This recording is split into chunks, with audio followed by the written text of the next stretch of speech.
आपको पता है खाटू श्याम जी को सबसे प्यारी कौन सी एकादशी होती है और ये एकादशी कब आती है और इस एकादशी पर क्या क्या करने से खाटू श्याम जी का आशीर्वाद मिलता है।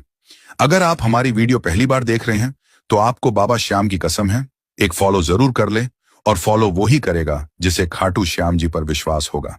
तो आइए जानते हैं खाटू श्याम जी को सबसे प्यारी निर्जला एकादशी होती है और इस बार निर्जला एकादशी 6 जून को मनाई जाएगी और जो निर्जला एकादशी व्रत करते हैं उनको खाटू श्याम जी का साक्षात आशीर्वाद मिलता है। मगर इस एकादशी में कुछ ध्यान रखने वाली बात भी है। इस दिन 24 घंटे भोजन पेय पदार्थ जैसे जल दूध आदि का सेवन नहीं करना चाहिए।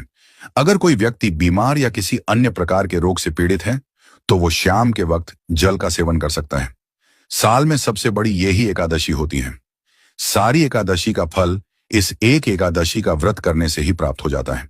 जानकारी अच्छी लगे